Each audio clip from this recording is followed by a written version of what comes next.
ಇಟ್ಟಂಗಿ ನೋಡಲ್ಲ ನಾಲ್ಕು ದಿನ ಹೇಳ್ತಾನೆ ಬಾ ಅಂತ ಹೇಳ್ತೀವಿ. ಹೊಲಕ್ಕೆ ಹೋಗೋರಿಗೆ ಬರೀ ಹೊಲಕ್ಕೆ ಮಾಡ್ತಾರ ಮುಂದೆ ಇದು ಕಾಣಂಗಿಲ್ಲ ನೆಲ ಕಾಣಾಗಿಲ್ಲ. ಮತ್ತು ರಾಜ್ಯದನ್ನ ಹಂಗೆ ಐತಿ ಮಂದಲ್ ರಾಜ್ಯದನ್ನ ಮುಂದೆ ನೆಲ ಕಾಣಾಗಿಲ್ಲ ಮುಸುರು ಬಂದವ.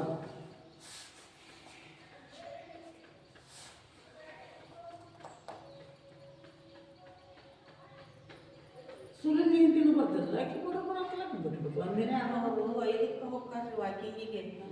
ಒಂದು 4 ಜಾಸ್ತಿ ಆಗ್ಯಾರ್ರಿ ಆಕೆ ಹೇಮ ಅಂದ್ರೆ ಆಕೆ ಇವರು ನಮ್ಮ ಮನ್ಯಾಗ ಓನರ್ ಮ್ಯಾಗ ಅವರು ಇನ್ನೊಂದಿಬ್ರು ರೀ.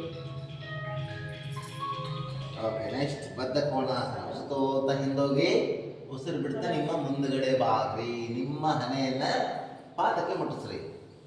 ಒಂದಿಗೆ ಏನಂತ ತೊಗೊಂಡಿರ್ಬೇಕು. ಎಸ್,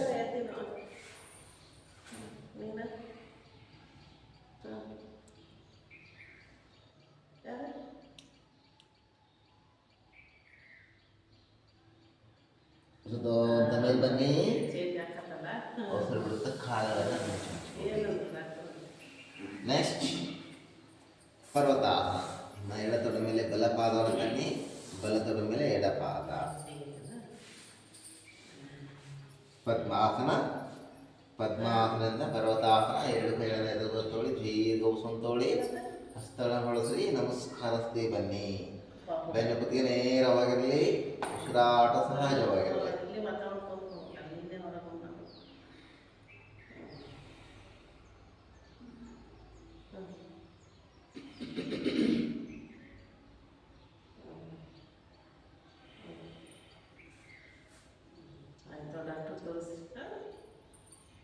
ಉಸಿರು ಬಿಡ್ತಾನೆ ನಿಧಾನವಾಗಿ ಕೈ ಇಡ್ರಿ.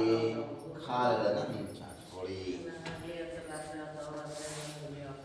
ನೆಕ್ಸ್ಟ್ ಇನ್ನೊಂದು ಬದಿಯಿಂದ ಪದ್ಮಾಸನ. ನಿಮ್ಮ ಬಲತೊಡ ಮೇಲೆ ಎಡಪಾದ, ಎಡತೊಡ ಮೇಲೆ ಬಲಪಾದ. ಎಸ್, 2 ಕೈಗಳನ್ನ ಒಂದಕ್ಕೊಂದು ಹೆಂದ್ಕೊಂಡು ಹಸ್ತಗಳನ್ನು ಹೊಳಸ್ರಿ. ತಲೆ ಹಾಕ್ಕೊಳ್ಳಿ. ಸುತ್ತೋಂತ ಮೇಲೆ ಬನ್ನಿ. ಉಸಿರಾಟ ಸಹಜವಾಗಿರಲಿ. ಪರ್ವತಾಸನ 1ನೇ ವಿಧಾನ ಮತ್ತು 2ನೇ ವಿಧಾನ.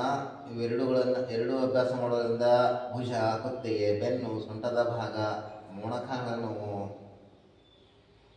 ಈ ಭಾಗದ ಎಲ್ಲ ನೋವುಗಳನ್ನು ಹೋಗಲಾಡಿಸೋಕ್ಕೆ ಬಹಳ ಉಪಯುಕ್ತವಾದಂಥ ಆಸನ. ಉಸಿರು ಬಿಡ್ತಾ ನಿಧಾನವಾಗಿ ಕೈಯನ್ನು ಕೆಳಗಿಳಿಸ್ರಿ. ಕಾಲಗಳನ್ನು ಮುಂಚಾಚ್ಕೊಳ್ಳಿ. ಹಂಗೆ ಫೋನ್ ಅಂದರೆ ಡೆಲಿವರಿ ಆಗಿದ್ರೆ ಜಾಸ್ತಿ ಫೋನ್ ಬರೋದು. ಡೆಲಿವರಿ ಆದ್ಮೇಲೆ ಯಾವ ದಿನ ಇದೆ? ಬೆಳಿಗ್ಗೆ. ಈಗ ಒಂದಿಷ್ಟು ದಿನ ಅಳ್ತಾವಳು. ಜಾನುಶೀರ್ಷಾಸನ. ನಿಮ್ಮ ಎಡತೊಡೆಗೆ ಬಲಾಂಗಾಲು, ಎಡಕಿಸ್ತೋ ಅಂತ ಮೇಲೆ ಉಸಿರು ಬಿಡುತ್ತಾ ಮುಂದ್ಗಡೆ ಬಾಗ್ರಿ. ಕೈಗಳಿಂದ ಕಾಲುಗಳು ಮುಟ್ಕೊಡಿ.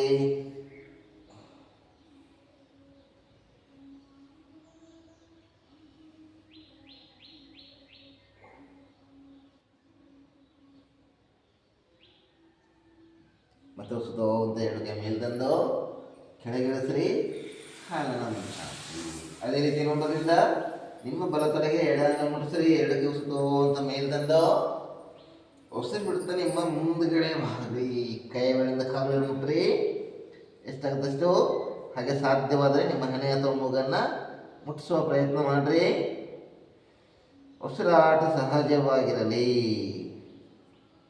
ಜಾನುಶೀರ್ಷಾಸನ ನಿಮ್ಮ ಕಾಲುಗಳಿರ್ತಕ್ಕಂಥ ಸಮಸ್ಯೆ ನಿವಾರಣೆ ಮಾಡೋಕ್ಕೆ, ಹೊಟ್ಟೆಯ ಭುಜವನ್ನು ಕರಗಿಸೋಕೆ ಬಹಳ ಉಪಯುಕ್ತವಾದಂಥ ಆಸನ. ಹಾಗೆ ಹೊಸದು ಅಂತ ಮತ್ತೆ 2 ಕೈ ಮೇಲೆ ತಂದು ಕೆಳಗಿಳಿಸ್ರಿ. ಕಾಲನ್ನು ಚಾಚ್ಕೊಳ್ಳಿ. ಪಶ್ಚಿಮೋತ್ತಾನಾಸನ. ಇದು ಕೂಡ ನಿಮ್ಮ ದೇಹದ ತೂಕವನ್ನು ಕಡಿಮೆ ಮಾಡುತ್ತೆ. ಹಾಗೆ ಶುಗರ್ನ ಪ್ರಮಾಣ ಕೂಡ ಕಡಿಮೆ ಮಾಡ್ತದೆ. ಸುತ್ತೋ ಅಂತ 2 ಕೈ ಮೇಲೆ ತಂದು ಉಸಿರು ಬಿಡುತ್ತಾ ನಿಮ್ಮ ಮುಂದ್ಗಡೆ ಬಾಗ್ರಿ. ಎಷ್ಟಾಗುತ್ತಷ್ಟು ಬಾಗ್ರಿ. ಉಸಿರಾಟ ಸಹಜವಾಗಿರಲಿ.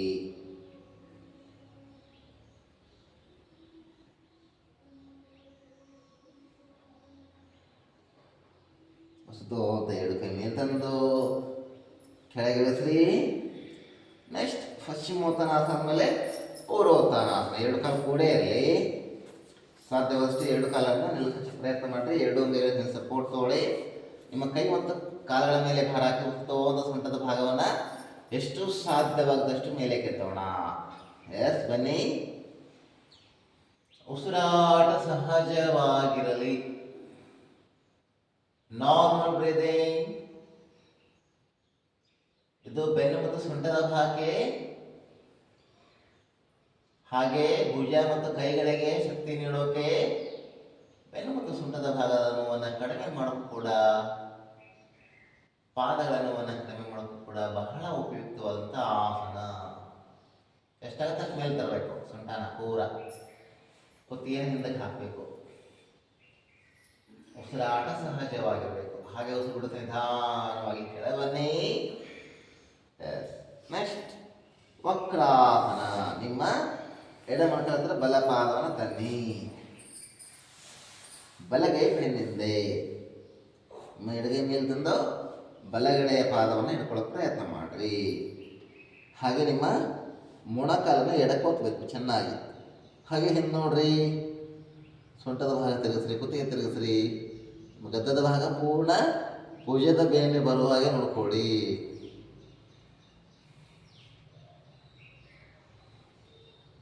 ಕುತ್ತಿಗೆ ನೇರ ಮಾಡ್ಕೊಳ್ಳಿ. ಸುತ್ತವಂತ ಕೈ ಮೇಲೆ ತಂದು ಕೈಯನ್ನು ಕೆಳಗೆ ಇಳಿಸ್ರಿ, ಕಾಲು ಮುಂಚಾಸ್ಕೊಳ್ಳಿ. ಅದೇ ರೀತಿ ಇನ್ನೊಂದು ಬದಿಯಿಂದ ನಿಮ್ಮ ಬಲ ಮೊಣಕಲ ಹತ್ರ ಎಡಪಾದ, ಎಡಗೈ ಬೆನ್ನಿಂದೆ. ನಿಮ್ಮ ಬಲಗೈ ಮೇಲೆ ತಂದು ಎಡಗಡೆ ಪಾದವನ್ನು ಹಿಡ್ಕೊಳ್ಳೋಕೆ ಪ್ರಯತ್ನ ಮಾಡ್ರಿ. ಉಸಿರಾಟ ಸಹಜವಾಗಿರಲಿ. ಮೇಂಟೈನ್.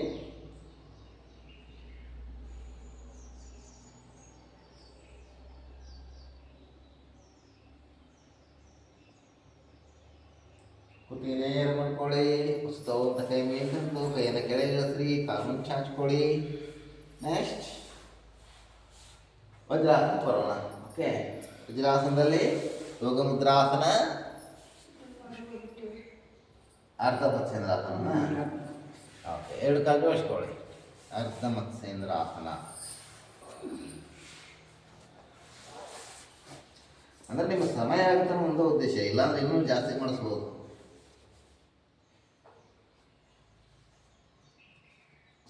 ಮೊಣಕಾಲು ಪೂರ ಒತ್ತಬೇಕು. ಹಾಗೆ ಪೂರ ನಿಮ್ಮ ಹೊಟ್ಟೆಯನ್ನು ಟ್ವಿಸ್ಟ್ ಮಾಡಬೇಕು ಬಲಕ್ಕೆ. ಕುತ್ತಿಗೆ ನೇರ ಮಾಡ್ಕೊಳ್ಳಿ. ಸುತ್ತ ಕೈ ಮೇಲೆ ತಂದು ಕೆಳಗೆ ಇಳಿದ್ರಿ, ಕಾಲು ಮುಂಚೆ ಹಚ್ಕೊಳ್ಳಿ. ಅದೇ ರೀತಿ ಇನ್ನೊಂದು ಬದಿಯಿಂದ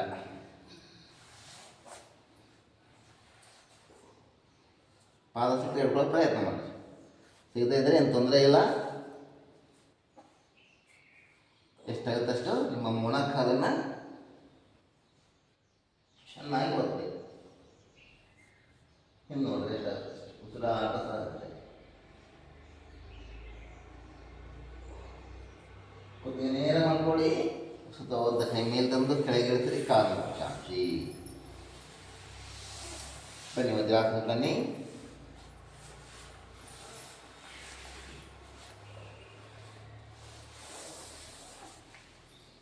ವಜ್ರಾಸನದಲ್ಲಿ ಯೋಗ ಮುದ್ರಾಸನ. ಹೆಬ್ಬೆರಳು ಮಾಡಿ ಮುಷ್ಟಿ ಮುಡ್ಕೊಳ್ಳಿ. ಎರಡು ಕೈನ ಹೊಟ್ಟೆ ಕೆಳತನ್ನಿ. ಸುತ್ತ ಓದ್ತಾ ಹಿಂದೋಗ್ರಿ. ಉಸಿರು ಬಿಡುತ್ತಾ ನಿಮ್ಮ ಮುಂದ್ಗಡೆ ಬಾಗ್ರಿ.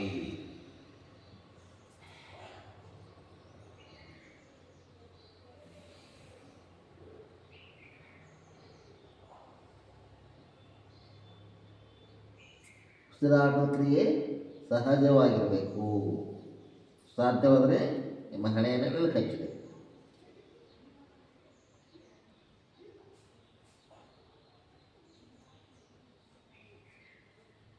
ಸುತ್ತ ಮೇಲೆ ಬನ್ನಿ. ಅವಸರ ಬಿಡ್ತಾ ಕೈಗಳನ್ನು ಸಡಿಲಗೊಳಿಸ್ರಿ. ನೆಕ್ಸ್ಟ್ ಅರ್ಧ ಉಷ್ಟ್ರಾಸನ ಅಥವಾ ಪೂರ್ಣ ಉಷ್ಟ್ರಾಸನ. ಹಾಗೆ ನಿಧಾನವಾಗಿ ಮೊಣಕಾಲುಗಳ ಮೇಲೆ ಎದ್ದು ನಿಂತ್ಕೊಳ್ಳಿ. ಸಾಧ್ಯವಾದರೆ, ಆಗದಿದ್ದರೆ ಬೇಡ. ಓಕೆ, ಎರಡು ಕೈನ ಸೊಂಟಕ್ಕೆ ಸಪೋರ್ಟ್ ಕೊಡಿ. ದೀರ್ಘ ಉಸಿರು ತಗೊಳ್ಳಿ. ಉಸಿರು ಬಿಡ್ತಾ ನಿಮ್ಮ ಹಿಂದ್ಗಡೆ ಬಾಗ್ರಿ.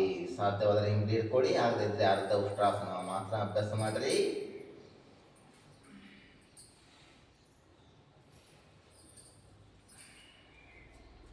ಹಿಮ್ಮಡಿ ಹಿಡ್ಕೊಂಡ್ಮೇಲೆ ಸೊಂಟನ ಮುಂದಕ್ಕೆ ಒತ್ತಬೇಕು. ಉಸಿರಾಟ ಸಹಜವಾಗಿರಲಿ. ಉಷ್ಟ್ರಾಸನ ಬೆನ್ನು ಮತ್ತು ಸೊಂಟದ ಭಾಗಕ್ಕೆ ಶಕ್ತಿ ನೀಡುತ್ತೆ. ಹಾಗೆ ಥೈರಾಯ್ಡ್ನ ಸಮಸ್ಯೆಯನ್ನು ನಿವಾರಣೆ ಮಾಡೋಕೆ.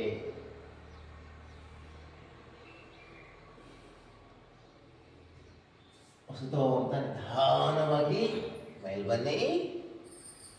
ಉಸಿರು ಬಿಡುತ್ತಾ ಮತ್ತೆ ವಜ್ರಾಸನ ಬನ್ನಿ.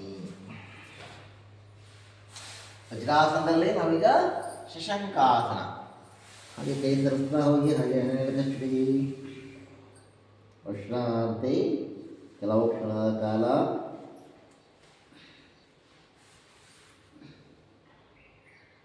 ವಿಶ್ರಾಂತಿ ಸಾಕು. ನಾವೀಗ ಮಕರಾಸನ ಬರೋಣ. ಮಕರಾಸನ ವಿಶ್ರಾಂತಿಯ ಆಸನ.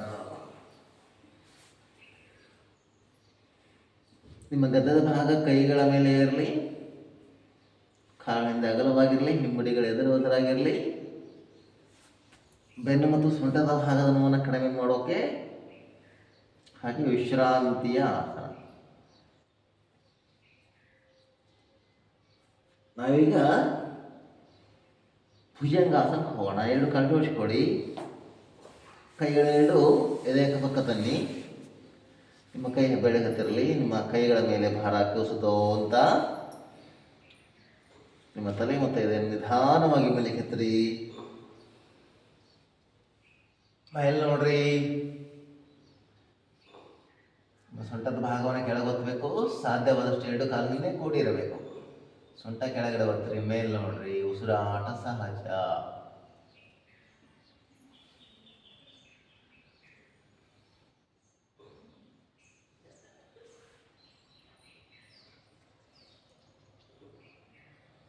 ಉಸಿರು ಬಿಡ್ತಾ ನಿಧಾನವಾಗಿ ಕೆಳಗೆ ಬನ್ನಿ. ಮತ್ತೆ ಮಕರಾಸನದಲ್ಲಿ ವಿಶ್ರಾಂತಿ ತಗೊಳ್ಳಿ.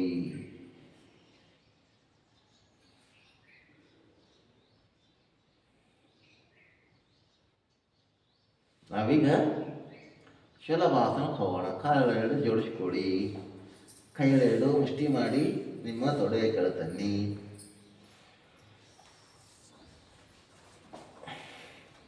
ವಸುದೈಕ ಹೋಗ್ತಾ ನಿಮ್ಮ ಎರಡೂ ಕಾಲುಗಳ ಒಟ್ಟಿಗೆ ಮೇಲೆ ಕೆತ್ತೋಕೆ ಪ್ರಯತ್ನ ಮಾಡಿ. ಉಸಿರಾಟ ಸಹಜವಾಗಿರಲಿ. ಪೂರ್ಣ ಶಲಭಾಸನ ಕದ್ದನೆದ ಮೇಲೆ ಇರಲಿ.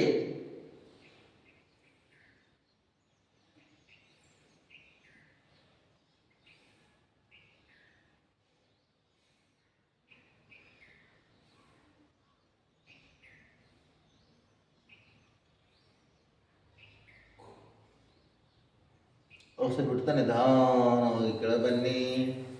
ಮತ್ತೆ ಮಕರಾಸನದಲ್ಲಿ ವಿಶ್ರಾಂತಿ ತಗೊಳ್ಳಿ.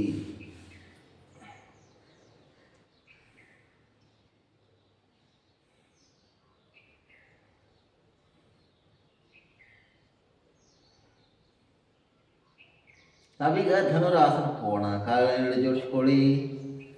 ಕೈಗಳೆರಡು ತೊಡೆ ಪಕ್ಕ ತನ್ನಿ. ಕಾಲುಗಳನ್ನು ಮಡಚಿಕೊಳ್ಳಿ. ಕೈಯಿಂದ ಹಿಡ್ಕೊಳ್ಳಿ. ಸುತ್ತೈಕೋತ ನಿಮ್ಮ ಕೈ ಮತ್ತು ಕಾಲನ್ನು ಚೆನ್ನಾಗಿ ಹಿಗ್ಗಿಸ್ರಿ. ಉಸಿರಾಟ ಸಹಜವಾಗಿರಲಿ. ನಿಮ್ಮ ದೃಷ್ಟಿ ಆದಷ್ಟು ಮೇಲ್ನೋಡೋ ಪ್ರಯತ್ನ ಮಾಡಿ. ಧನುರಾಸನ, ಭುಜಂಗಾಸನ, ಧನುರಾಸನ, ಶಲಭಾಸನ ಮತ್ತು ಮಕರಾಸನ.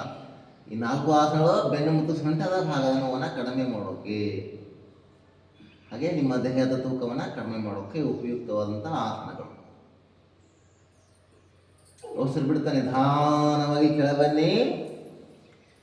ಮತ್ತೆ ಮಕರಾಸನದಲ್ಲಿ ವಿಶ್ರಾಂತಿ ತಗೊಳ್ಳಿ.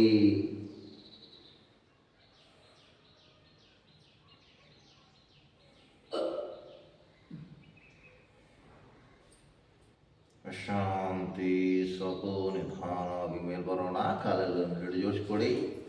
ಇದು ಕೈಗಳನ್ನು ಎದೆಗೆ ಪಕ್ಕ ತಂದು ಭುಜಂಗಾಸನಕ್ಕೆ ಬಂದು ನಂತರ ಶಶಂಕಾಸನ ಮೇಲೆ ತಂದು ಶವಾಸನ ಬರೋಣ. ಶವಾಸನ ಬನ್ನಿ ಎಲ್ಲರೂ. ಶಾಂತಿಯಾಸನ, ಶವಾಸನ.